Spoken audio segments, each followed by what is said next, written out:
Hello and welcome to the morning after show presented by our good friends over at betonline.ag. My name is Josh Rollreimer. I'm joined by none other than Jared Block, who is over on my right. Jared, how is this Tuesday treating you? It's a rainy day over here in Tennessee. Yeah, it's a little rainy, cloudy today too. We're getting all this rain and stuff. I'm a little bit nervous uh for baseball. We'll talk about why in a few days. But No. lots of rain coming through the entire country. So hopefully we can get all these games to play. But I am feeling the same. It hasn't really felt like it's supposed to be spring right now. But it's basically rained and been 30 to 40 degrees for like 2 weeks straight. Yeah, Will, one of our employees I was talking to him this morning about a few things, and he was telling me how it's snowing in Minnesota right Oh yeah, now. it snowed. It snowed over the weekend here too. Insane. We're not getting snow here, but it's still pretty cold. Like over the next few days, the lows in the 30s, the highs in the 50s. So we're not necessarily at that springtime just yet. Hopefully we get there soon because baseball being right around the corner. It feels like you need to have some warm weather to go along with the baseball. But we have plenty to talk about today. Alongside baseball, we have to get to talk about a crazy national championship last night. That was it was a lot of fun to watch. And then we get to talk about everything that's happening in the NBA today. Since we did not have any games yesterday, we have a loaded slate today. I think it's like 10 plus games, and it's going to be a lot of fun to talk about. So without further ado, Jared, you ready to get into this thing? I am. Right before we get in, I just want to shout out quickly the guys that followed us this morning 421 Eric and Tomato Soup for the Soul. I want to say that's a spin off of Nice. those chicken soup bowls, Yeah. the chicken soup books that used to come out as a kid. Yeah, Those were good. those were good. That's sweet. All right, let's get into it. Let's talk about a crazy. Oh, look at Freddie in the chat saying rock chalk. Yes, sir. Let's talk about this Kansas game. Kansas facing off against UNC. Tail two halves, right? Tomato soup for the soul. Putting a heart. First time chat from a viewer. We greatly appreciate it. Just talking about this national championship game. Let's talk about the first half first because it truly was a tale of two different halves. And the first half was all led by UNC. UNC was absolutely dominant, getting ahead 40-25 by the end of the first half. Really good rebounding. Seemed like they were just stopping Kansas in the paint at all costs, basically, avoiding foul trouble, drawing a lot of fouls. Kind of everything went UNC's way in the first half. Yeah, outside of the first, 5 minutes maybe, when Yeah. Kansas was aggressive, everything just fell for Carolina. They were, I mean, I shouldn't even say that. They were playing very well. They were playing more aggressive than Kansas. They were making all the right plays when it counted. Kansas, not great within 5 feet of the rim in the first half. And it just seemed like every time they, there were these bully ball moments, it just seemed like North Carolina was coming out on top of them. And they were just the more aggressive and poignant team at the time. And we were talking with a lot of different members yesterday when I was asking for hot takes and stuff like that about just a lot of answers came in. The reason people were backing Carolina the most was because of just how much they've come, how long they've come, and how much adversity they've had to overcome, and things like that. Obviously, the Duke win was as close to a national championship. Even I don't know. Maybe people would consider it a bigger feat than actually winning last night's game. But they're coming in with their head in the clouds, and I think that Kansas just needed a little bit to get warmed up here. They did not play the way that we normally saw the Jayhawks play this season. So, Yeah. worst first half from Kansas, a very solid first half from North Carolina. And then it basically just flipped as soon as the second half started. Yeah, literally as soon as the second half started, everything looked like it was going Kansas's way. They went on a huge run all the way the first 10 minutes of the first half. We saw North Carolina kind of fight back here and there throughout that second 10-minute run, but it looked like Kansas's game at that point. They just looked like they had complete control overall. And one of the biggest things they did was bringing David McCormick up to set those high screens. Yeah. I mean, you talked about it in the chat, and I thought it was a great point. Literally, just completely changed how this Kansas team could play their offense, and also drew out that UNC team that way, so they weren't as imposing in the paint. It changed the whole game, and congratulations to Bill Self. This was his win as much as it was his players' win. Some great adjustments made in that second half. You can't underestimate the adjustments he made and how important they were to the team. Yeah, that call is going to go extremely overlooked. They're going to talk about Kansas coming back from the largest deficit in national championship history, and they'll probably just call it at that.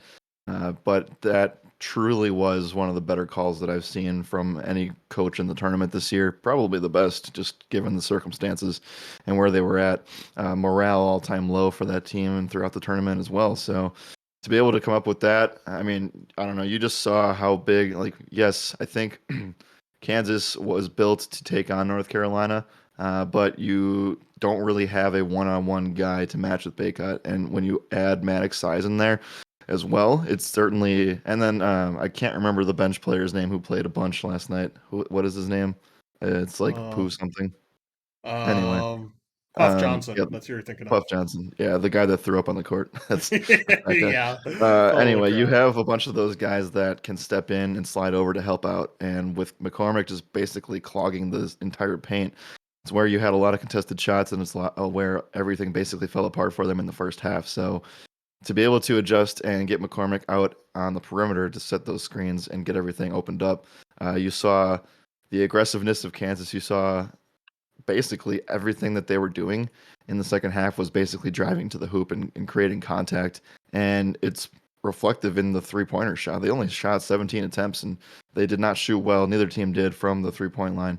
So yeah, I mean that's basically it. And to win the game, being out rebounded by 20 is pretty incredible in college basketball. Yeah, without a doubt, it is pretty incredible. I mean, just overall, a really, I think North Carolina had like 20 offensive boards in, I don't know if it was the first half or a Yep, whole game statistic, but 24.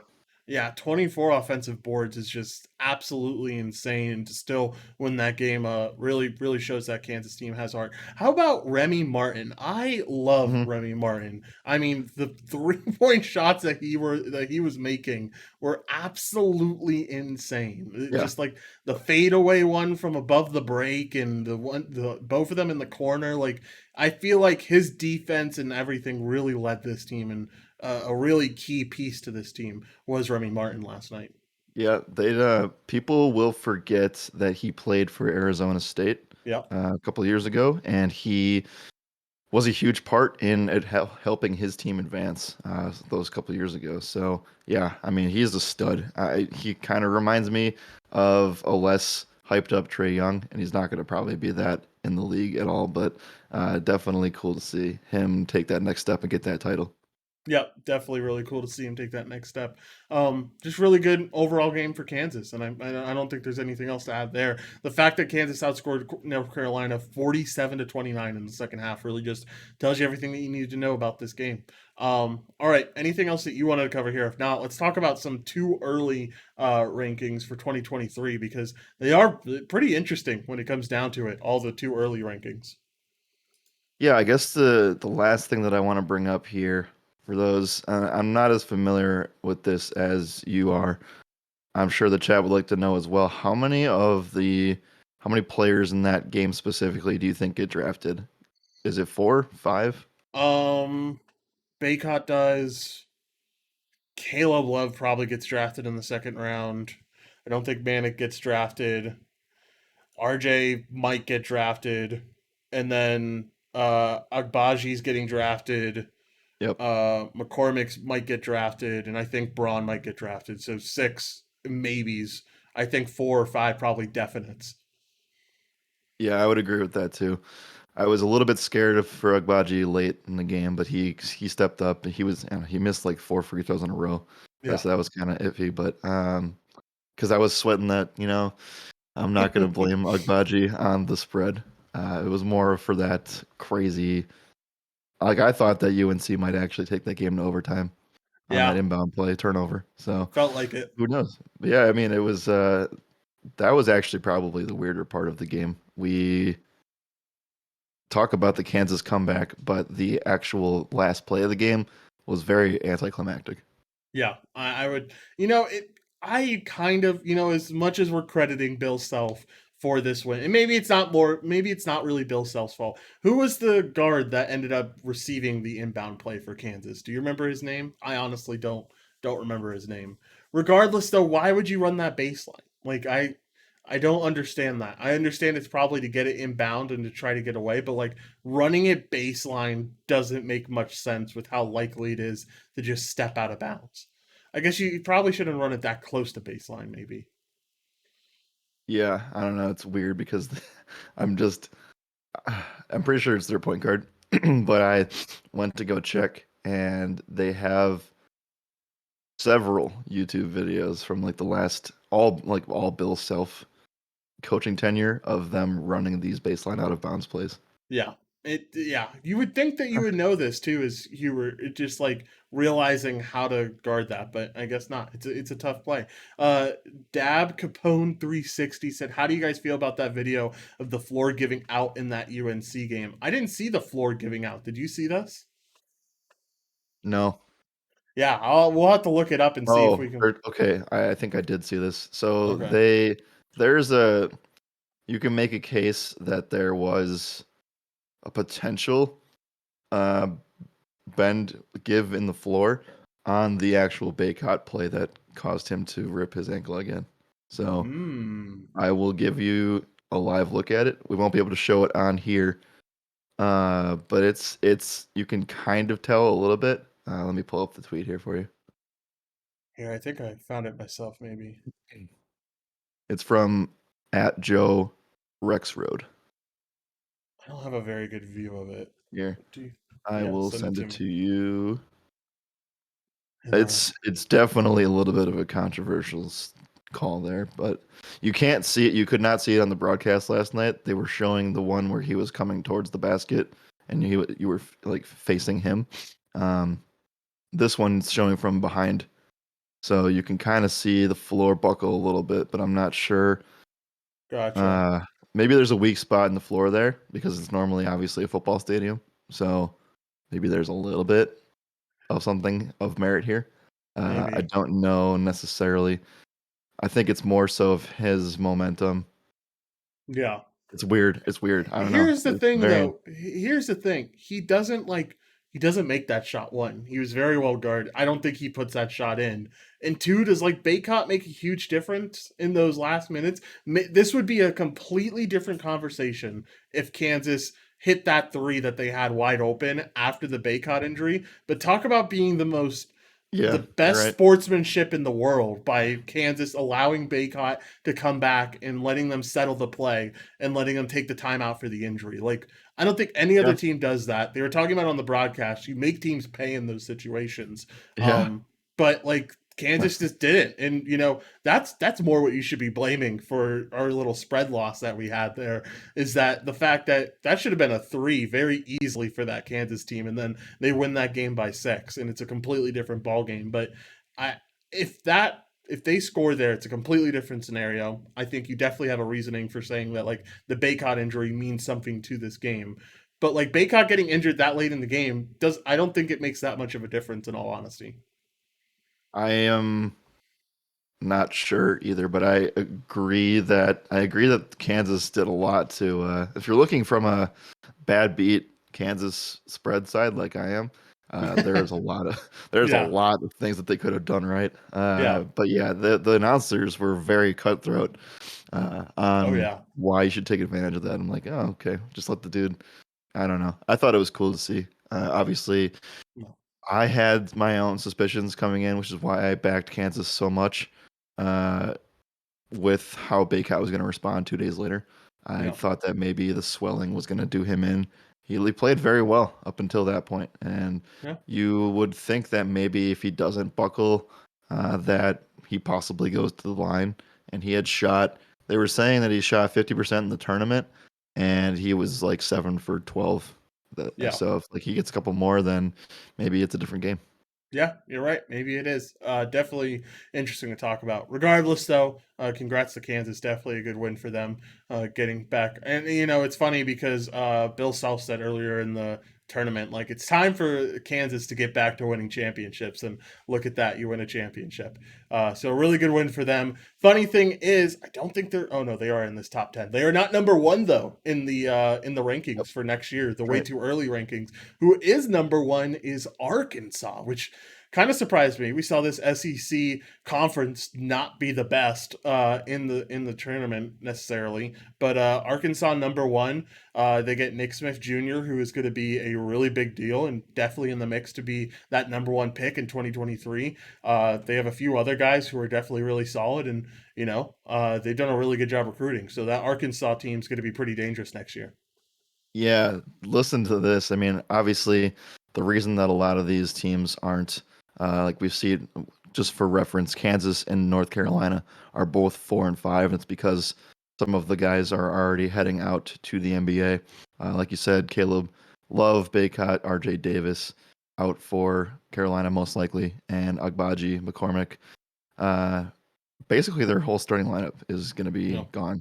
So um, we didn't even talk about Mitch Lightfoot and the terrible game that he had, but we won't talk about that anymore. no, we won't. Uh, anyway, so the Arkansas Razorbacks are already pretty solid this year. They're going to have Nick Smith, who's going to be potentially a number one, number top three pick in 2023 NBA No. draft. And then they just got one of the best guards in the country to commit to them. So Yep. his name is Anthony Black. I've watched some of his high school footage. I can't even like I just turned 30 and I can't believe that some of these kids are doing this at like 16, 17 years old. It's It's amazing. insane. Yeah, it is So yeah, absolutely I mean, insane. they have a bunch of top five um, potential or 5-star was what I meant to say prospects that could slide right in and contend, and I think that they should be able to take the SEC by storm. Yeah, they definitely should. Kentucky, number two on that list, getting a few other guys. They're still waiting to find out if Oscar Tshiebwe is going to be back with this team next year. That's going to be a big deal, whether this team is going to be good or not so good. So you'll have to keep an eye on that. Houston, number three, a shocking number three team, but they got a few extra 5-star recruits. They're expecting Marcus Sasser back next year. Yep. This team's going to be pretty solid altogether. You have Kansas as number four, like you said, Akbaji, Remy Martin, and David McCormick all are graduating, so all of them are most likely looking to turn to the pros. And then Christian Braun probably not graduating, but probably going to turn to the pros regardless. They still have 3 5 stars. They have a few top 50 recruits, but that Kansas team still solid as number four. Then you have Gonzaga as number five. They get Drew Timmy back possibly for his senior season. We'll have to see and wait No, on that. really? Ooh, Well, I mean, it's a possibility. I don't know if he okay. commits or not after a disappointing March. I don't know why, but have you ever seen the show Blue Mountain State? I have. Oh no, I've seen parts of it. I haven't. I don't think I've Okay. seen the whole thing though.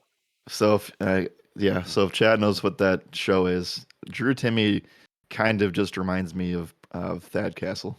He, Okay. the guy Yeah, that I know just who that. never goes away and he Yeah. never turns pro. He just continues to be. By the way, Brad Davison from Wisconsin is like 25 years old and just got eligibility again to return for a senior season, another senior Jesus. season. Weird. Weird to have 25-year-olds playing on the He, court. pl- I think he might have. Oh, maybe not. I thought he might have played for that Wisconsin team that had Kaminsky and Decker on it, but I don't Oh, think he what a did. good team. What a good team. All right, Gonzaga, number five. You have Duke at number six. They have 3 top 6 recruits incoming for this team with John Shire now as the head coach. Should be interesting to see how this team does without Coach K. Then you have Creighton at number seven. They're getting a few top recruits to compete in that Big East. Then North Carolina as number eight. It'll be interesting to see who's able to return here, but we know that Baycott's going to leave. We know that a few guys are graduating, so it'll be interesting to see how Hubert Davis controls the second year team for North Carolina, then Arizona, and then Baylor to round up your top 10. Pretty solid top 10, and it's gonna be an exciting year next year. I think it's gonna be another year kind of similar to this season where you're not gonna have that number one team for a really long time. Yeah, yeah, and I don't know what number you're looking at or what list you're looking at, but I don't have Gonzaga at where they are. I have them at number 12 actually. Oh, okay. I'm looking at Sports Illustrated. Oh, okay. Way I'm too looking at early. ESPN, so that's Oh, okay. okay. Yeah, so we we didn't connect there, but yeah, this is I'll have to look at those ESPN ones to see where's Did Duke at in you? that ESPN one. Just Yeah, curious. I was just gonna say that. So they are number 6. And Nice. did you know that they have the number 1, the Hmm. number 4, and the number 5 ESPN top 100 players? Yeah, we're stacked this year. We're coming in really nice. We have Dariq Whitehead, Kyle Flipowski, I think, and Derek Yep, Lively.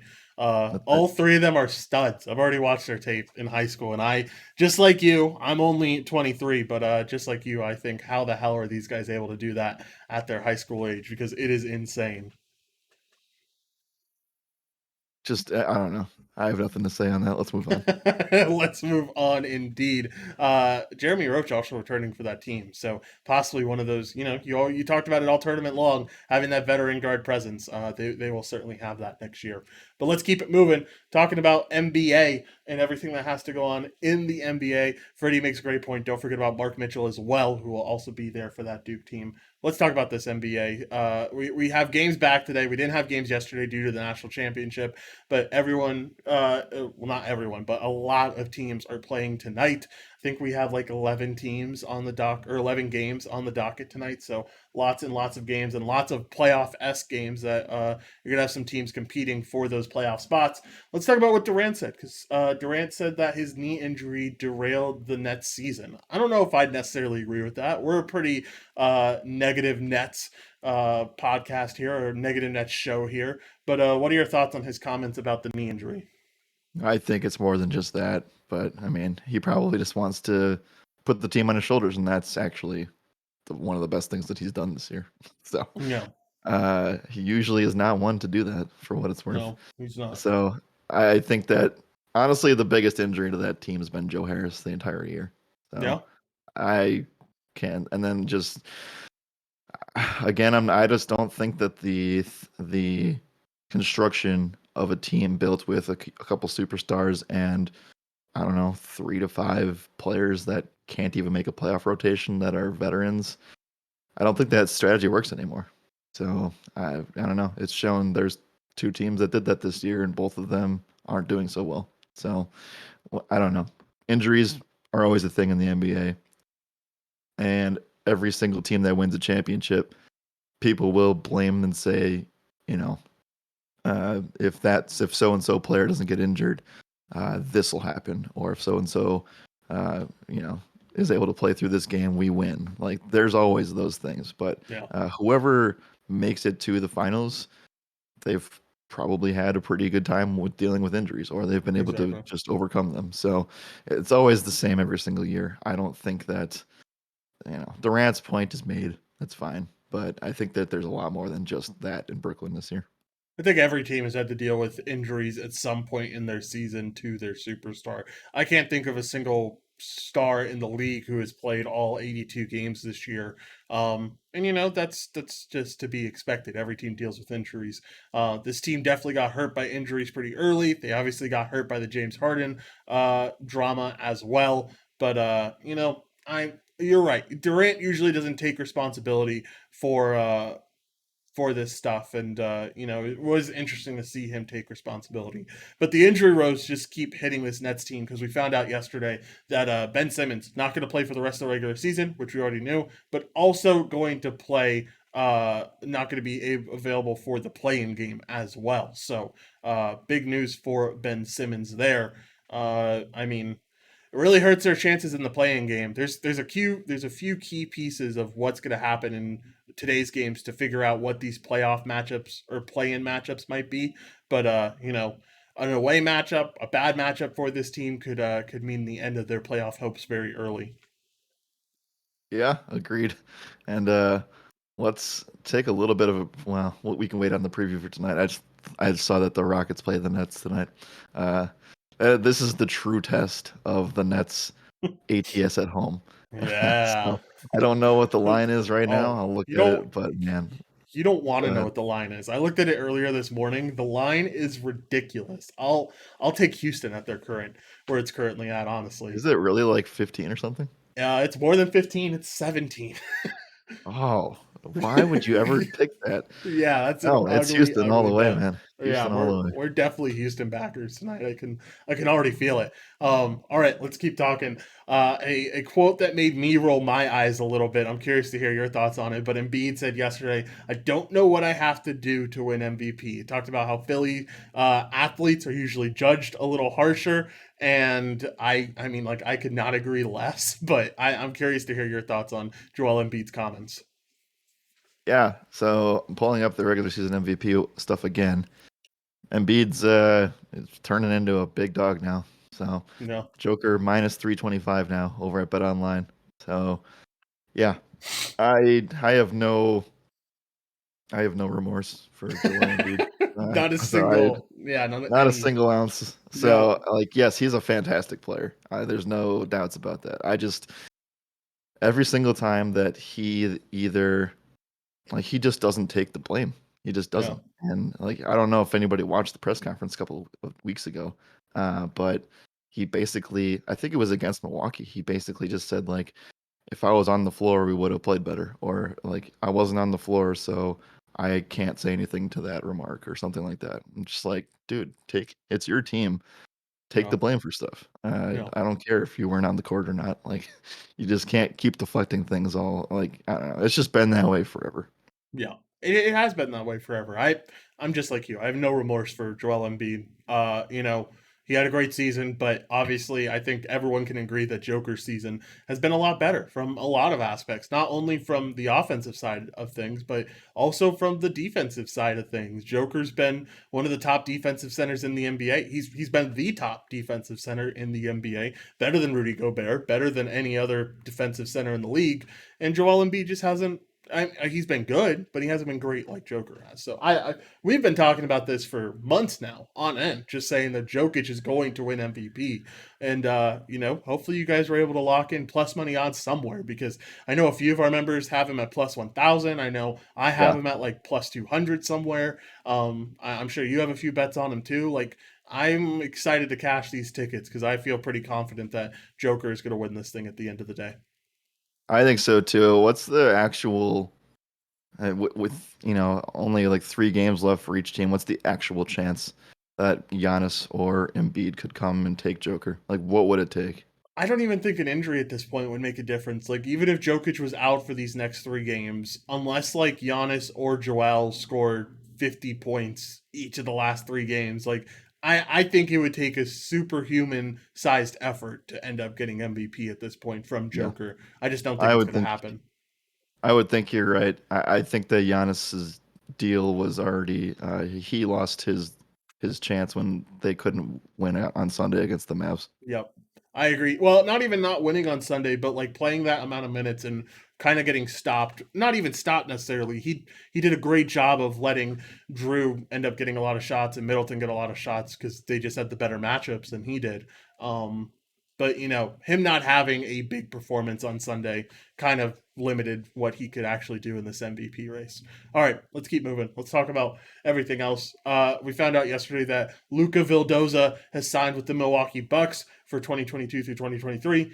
He's expected to join the playoff roster. He was an MVP in the league that he was in beforehand.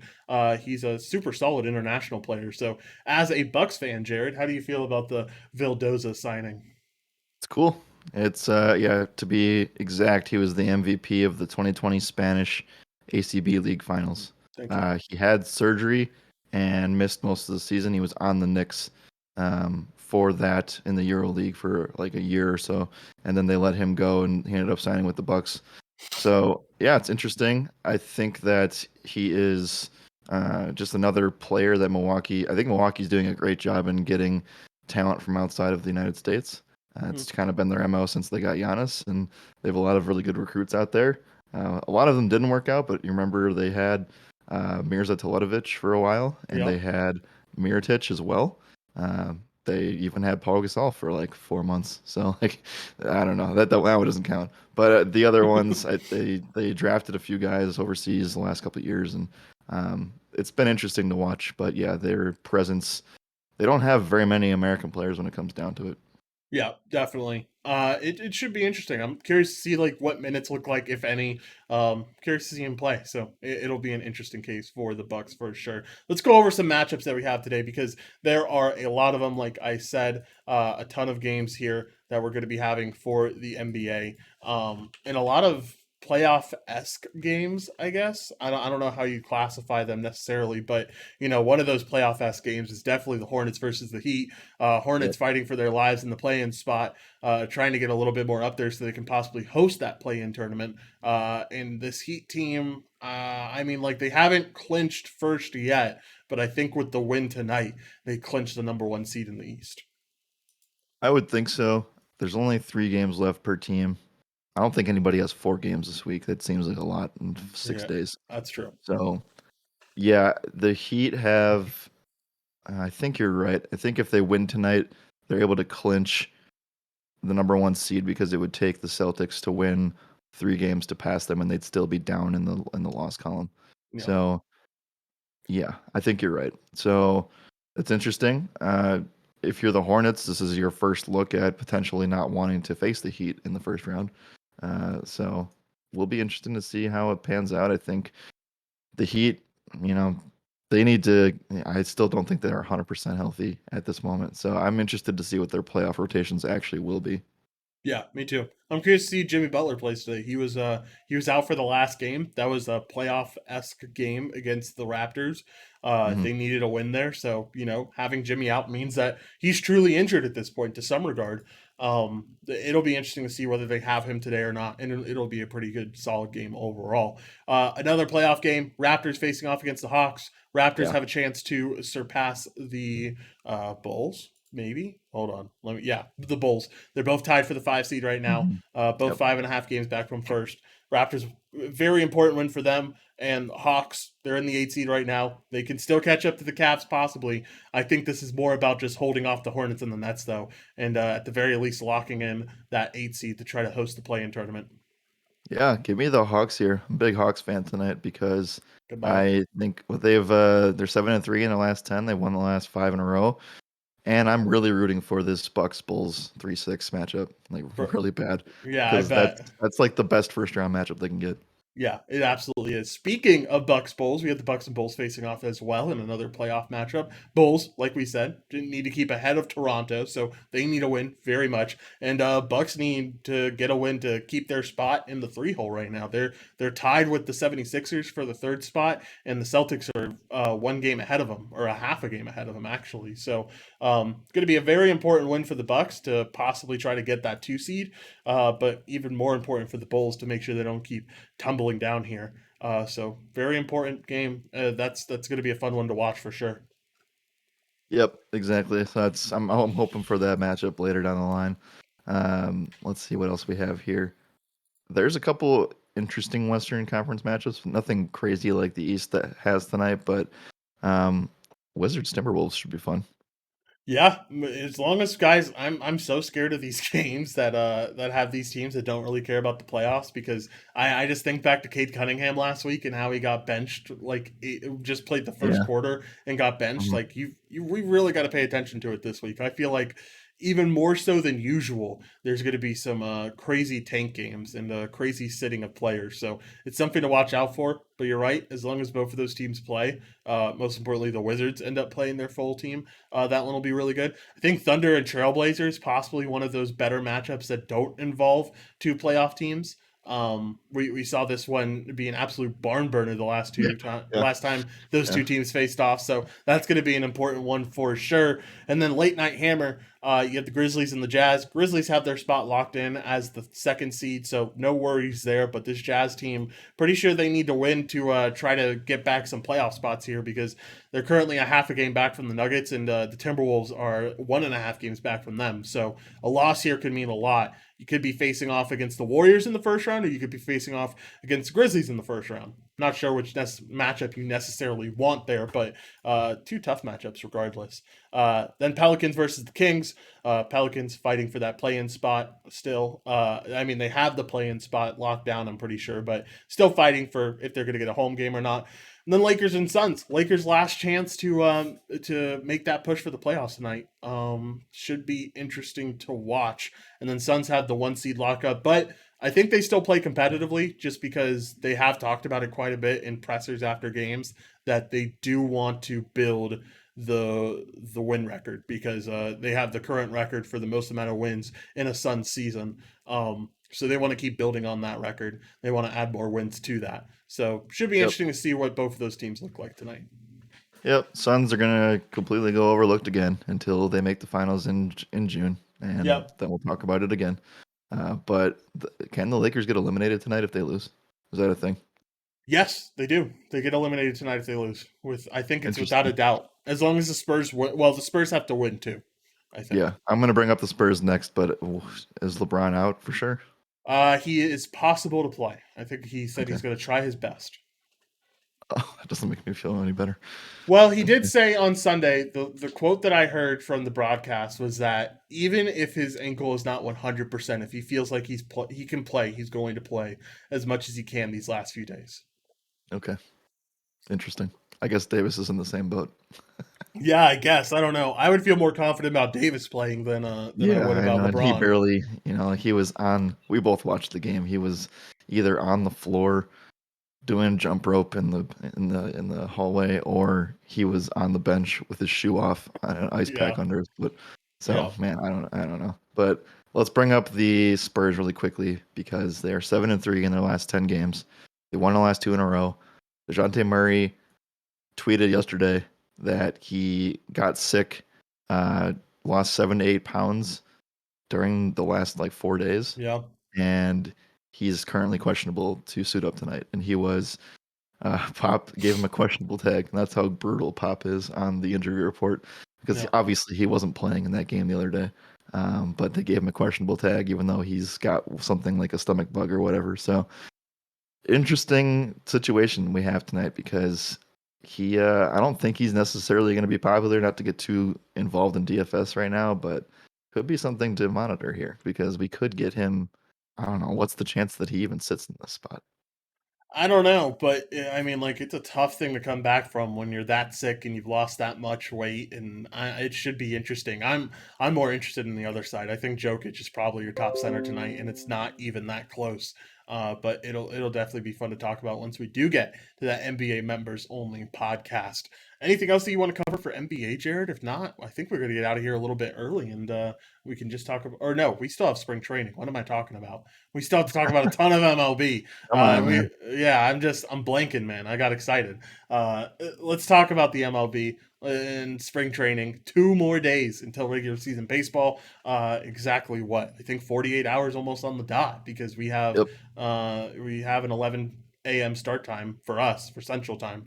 Uh, uh, Start on Thursday, so should be a lot of fun. We have 48 more hours. I know we're going to be releasing some exciting news very soon about the MLB season, but let's talk about the MLB, everything that's going on. MLB said yesterday that they're going to allow catchers to wear non-sign stealing devices. What? You put this in here. I don't know what this Mhm. means. I didn't even see this. What's this all about? So I'm not sure if it's automatic yet, but it's a regular season thing that we're going to see immediately. They've been testing this out in spring training. I'll try to find a picture to send you. Hmm. Catchers sign stealing. Essentially, it's like a black quarterback wristband on the catcher's Oh, wrist, okay. I've seen and these. like they push a couple buttons. I don't know if it's automatic or not, No and way. if it is, that's fucking crazy if it is. Yeah. But I'm not entirely sure how it works, but I saw a couple of videos on it, and I was actually kind of excited about it. Um, Nice. but yeah, here's a good picture.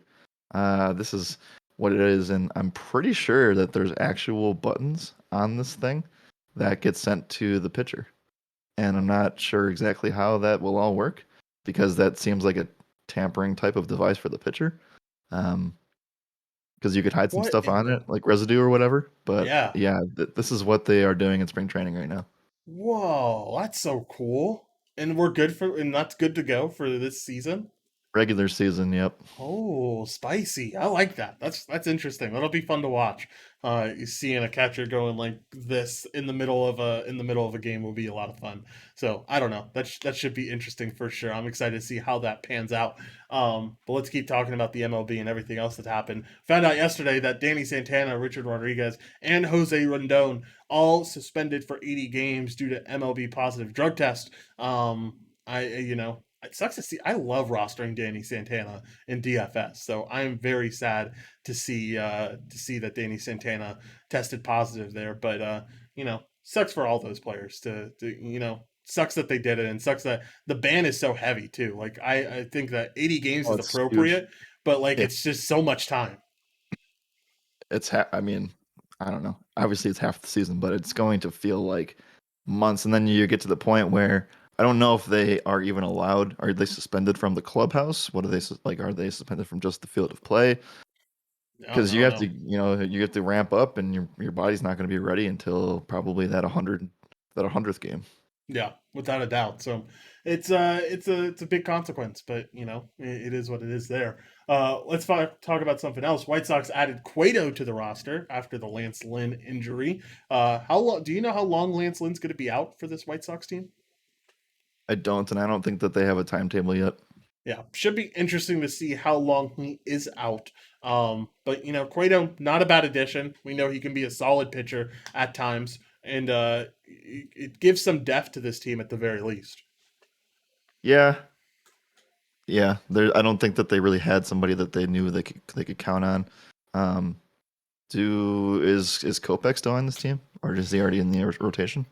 I think he's already in the rotation. If maybe I don't know. I'd have to go And look at Cease it. too. Yeah.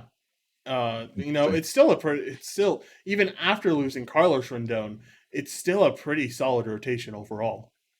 Yeah, I mean he obviously gets the last spot in the rotation, right? Like Yeah. Oh yeah, without a doubt. Cueto is a shell of himself, but he Yeah. still can be really tricky with the release.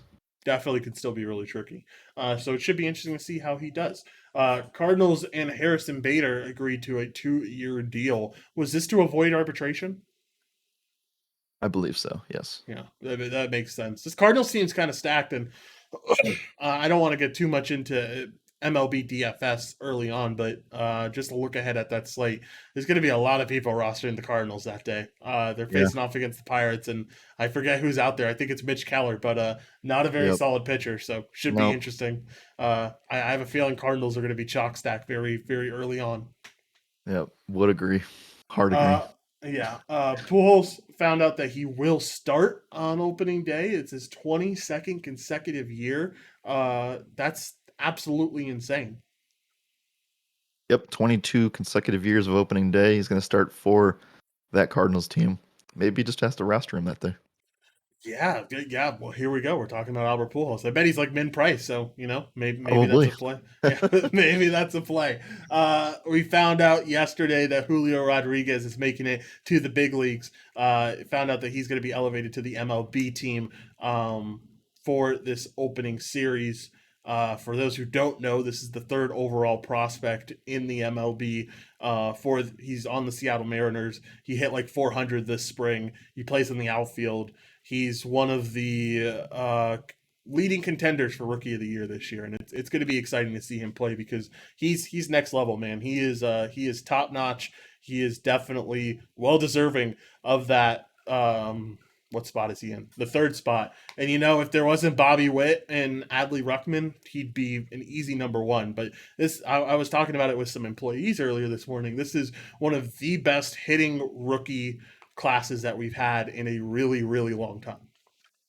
Yeah, and it's also one of my favorite outfields in the league. Mm-hmm. It's going to be really fun to watch the Yeah. Mariners outfield. Mitch Haniger, Jesse Winker, and Kyle Lewis alongside Julio Rodriguez. Now Rodriguez is going to play center, and it's going to Oh, be jeez.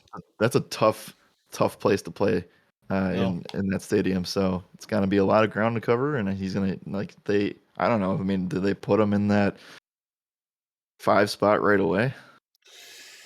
I don't know. You'd think so. He does have that type of hitting style, so like that's kind of where I wouldn't expect him to be a bottom of the lineup type of guy. He's definitely going to be one of those top end guys, and it's going to be interesting to see. Their outfield's pretty loaded. I mean, you have Yeah, Julio, you have Winker, you have Mitch. Mitch might move to DH, who knows? But you have Kyle Lewis as well, and then you also have Jared Kelenic too, who came up last right. year. So there's a ton of guys in the outfield. It should be interesting to see who gets playing time and who doesn't get playing time. Um, Life of Goosey says Joey Bart, Rookie of the Year, following in Buster Posey's footsteps. Calling it now. I could see Joey Bart getting Rookie of the Year too. He's again, if Adley Ruckman wasn't the top catcher, Joey Bart would be very far up there. He's a very solid bat. So should be interesting to watch this rookie class perform. Yeah, well, at least he'll be able to catch the balls, and Oof. most of the ones that come from the Orioles pitching staff is going to be launched over the actual Poor, outfield. So poor Adley. He's gonna have a lot to handle there. he's going to It should. do a lot of this and not a lot of this. Yeah, without a doubt. All right. Last thing we wanted to talk about. This was a little conversation that got brought up in our employee chat room, and we're bringing it in front of all the people. Who's the best players on the Cubs? Because we're talking about this Rookie of the Year conversation, and obviously Seiya Suzuki is one of the top guys in this Yeah. conversation for the NL. Pretty sure he has leading odds over at our friends at Bet Online to win Rookie of the Year for the NL. Pretty sure those odds are around plus 350. He's been pretty solid. I saw him yesterday when I was watching some highlights of some games yesterday. Get a few hits and score a run. So he's been pretty solid throughout spring. I think he's been as advertised, and should be interesting to see what he looks like in regular season form. But who's the best player on the Cubs? Because I kind of had a homer answer and said it was Clint Frazier. Uh, I I'm I'm looking at this lineup and I'm not. There's a couple of guys obviously that have. I mean, like Suzuki is not, and that's probably the best answer that we can give you. No. Uh, their pitching rotation is like specifically designed to pitch at Wrigley. Very frustrating. Yeah. Um, all ground ball pitchers basically, to eliminate the crazy wind that's there. Anyway, I think it's probably a mixture of like Contreras and VR. Like I don't know. That's Ian Happ deserves to be in that conversation, right? yeah. You're right. You're right. I don't think Schwindel's there right now. Um, No, I don't maybe think he so will be either. in the middle of the season. Who knows? Yeah. But their starting lineup is not going to be good.